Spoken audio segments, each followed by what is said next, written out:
Hello dear student, welcome to all of you my YouTube channel medical education by Ankit. तो आज का हम lecture में देखने वाले हैं गोनाडोट्रोपिन रिलीजिंग हार्मोन के बारे में। ठीक है, हाइपोथैलेमस से कैसे रिलीज होता है, एंटीरियर पिट्यूटरी ग्लैंड पे कैसे काम करता है, उसके बाद से कैसे हार्मोन्स को एक्टिवेट करता है और कैसे एक्शन करता है, इसके बारे में हम एक एक करके हम समझेंगे। ठीक है, तो आप इस वीडियो पर नए हैं तो इसके बैकग्राउंड में आपको समझना जरूरी है हाइपोथैलेमस का स्ट्रक्चर, पिट्यूटरी ग्लैंड का स्ट्रक्चर और उसका फंक्शन। ठीक है, डिस्क्रिप्शन में आपको लिंक मिल जाएगा, वहां से आप थोड़ा सा इसके बारे में बैकग्राउंड में जाने।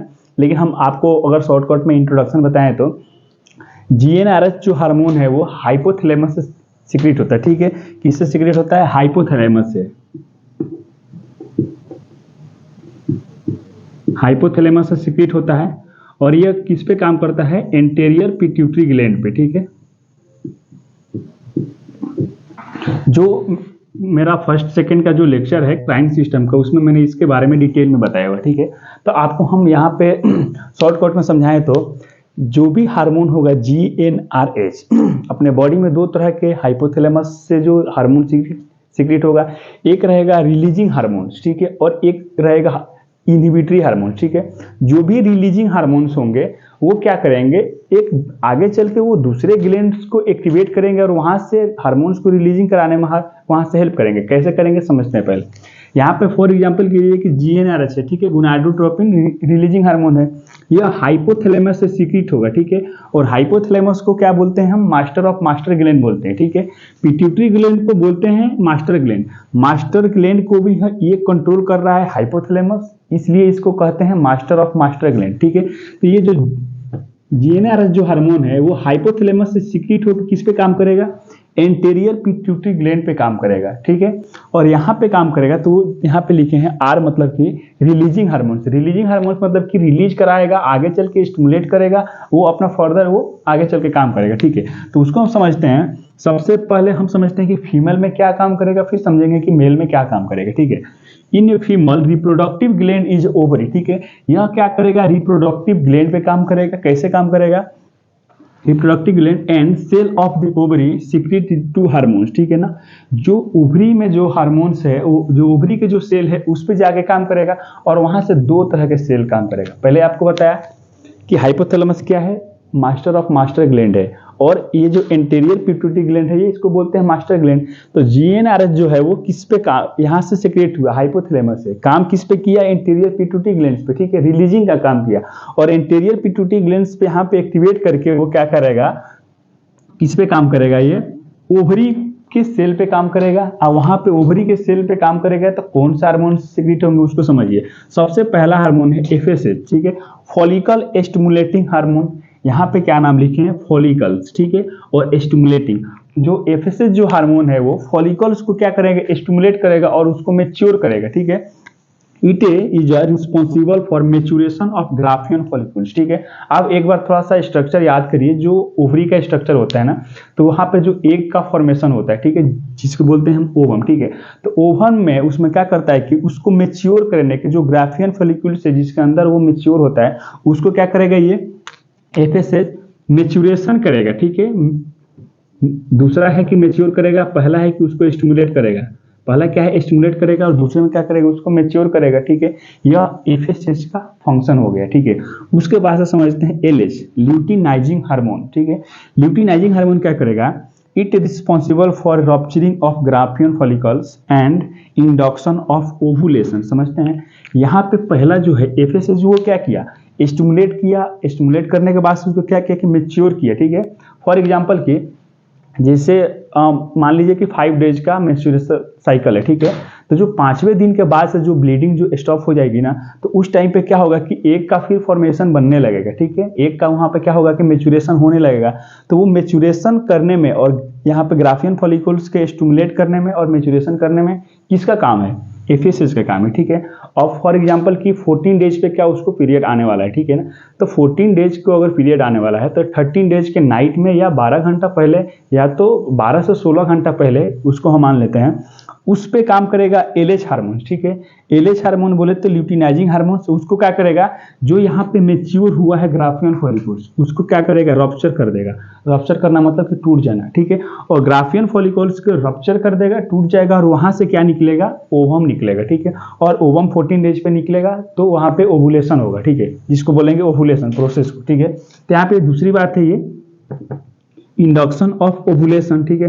पहला क्या काम किया कि एफएस जो है वो मेच्योर कर दिया, ठीक है। मेच्योर करने के बाद से उसको स्टिमुलेट किया और मेच्योर कर दिया।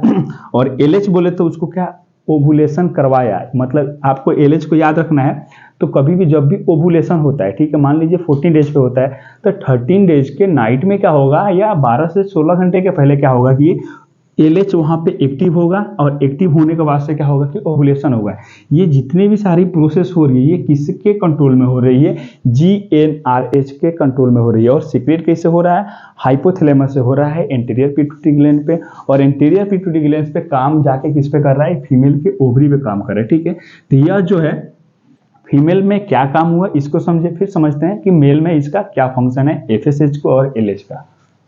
तो नेक्स्ट पॉइंट समझते हैं मेल में क्या फंक्शन है जीएनआरएच का, ठीक है। इसमें समझते हैं इट सीक्रेट 2 हार्मोन, जैसे कि फीमेल में सीक्रेट हुआ था एफएसएच और एलएच, सेम वैसे ही मेल में भी काम करेगा, ठीक है।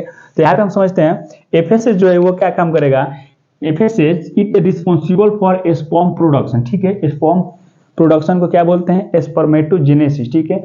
स्पर्म को बनाने में के लिए कौन सा ये काम करेगा, एफएसएच काम करेगा, ठीक है। कौन से सेल पे काम करेगा, कोई पूछे तो बोलना सार्टोली सेल पे, ठीक है। सार्टोली सेल पे काम करेगा, और स्पर्म को क्या करेगा, उसको प्रोडक्शन में काम करेगा, ठीक है। दूसरा समझते हैं एलएच हार्मोन, ठीक है, luteinizing hormone. It is responsible for production of testosterone hormone, ठीक है, मेल हार्मोन से, ठीक है। यह टेस्टोस्टेरोन हार्मोन्स को ये क्या करेगा, प्रोडक्शन करेगा। अब इसको समझते हैं कि ये जो टेस्टोस्टेरोन हार्मोन है वो क्या करता है, ठीक है। सबसे पहला काम सेक्सुअल डिजायर को मेंटेन करेगा, ठीक है। अगर टेस्टोस्टेरोन हार्मोन्स अगर बढ़ रहा है तो क्या होगा, उस पर्सन में क्या होगा कि सेक्सुअल डिजायर बढ़ेगा, ठीक है, पहला काम हो गया। दूसरा काम क्या है, helps to maintain healthy bones, ठीक है। हेल्दी बोन जैसे कि मसल्स को ग्रो कराने में, बोन को ग्रो कराने में, हेल्दी बोन बनाने में, उसमें क्या काम करेगा कि ये टेस्टोस्टेरोन उसमें हेल्प करेगा, ठीक है, दूसरा फंक्शन। तीसरा फंक्शन है स्टिमुलेट द मसल्स ग्रोथ, ठीक है, मसल्स ग्रो में ये काम करेगा। देखिए इसका अगर मेनली आपको हम बताएं तो टेस्टोस्टेरोन जो हार्मोन है वो 2 फेजेज में काम करते हैं। पहला काम करेगा क्या, सेक्सुअल डिजायर को इंप्रूवमेंट करेगा, या इसको सेक्सुअल डिजायर पे काम करेगा, ठीक है। लेकिन अगर सेक्सुअल डिजायर पे काम कर रहा है जो हार्मोन, उसमें से बचेंगे ना, उस पर क्या करेगा, सेक्सुअल डिजायर पे हार्मोन्स करने के बाद से ये जो मसल्स को ग्रो कराने में हेल्प करेंगे, ठीक है। तो एक ये जो टेस्टो हार्मोन्स है, आप जब भी देखे होंगे ना, जो जिम करने वाला जो होते हैं ना, बंदे होते हैं, उनके मतलब जो बॉडी में टेस्टोस्टेरोन का हार्मोन्स का लेवल बढ़ा होता है, ठीक है। या वो कुछ लोग बाहर से कुछ टेबलेट वगैरह भी लेते हैं, तो उस टाइम से क्या होता है कि टेस्टोस्टेरोन हार्मोन्स इंक्रीज रहता है, और टेस्टोस्टेरोन हार्मोन्स इंक्रीज रहेगा तो वो क्या करेगा कि वो मसल्स को ग्रो कराएगा, जिससे उनको क्या होगा कि बॉडी बिल्डर उनको बनने में हेल्प मिलेगा, ठीक है। उसके बाद समझते हैं feeling of well being.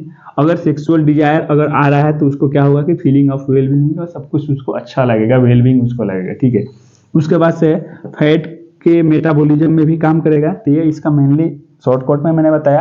Testosterone के बारे में अभी पढ़ेंगे नेक्स्ट वाले वीडियो में या उसके नेक्स्ट वाले, तो और इसको बारे में डिटेल में हम डिस्कशन करेंगे, ठीक है। तो आज का मेरा वीडियो जो रहा किस पे रहा, जीएनआरएच, ठीक है, गोनाडोट्रोपिन रिलीजिंग हार्मोन्स, ठीक है। एक बार आपको रिकॉल कराएं तो हाइपोथैलेमस से सीक्रेट होता है और पिट्यूटरी ग्लैंड पे काम करता है। यह क्या है, रिलीजिंग हार्मोन्स है। हार्मोन 2 तरह के काम करते हैं अपने बॉडी में, एक तो रिलीजिंग हार्मोन्स और एक इनहिबिटरी हार्मोन्स, ठीक है।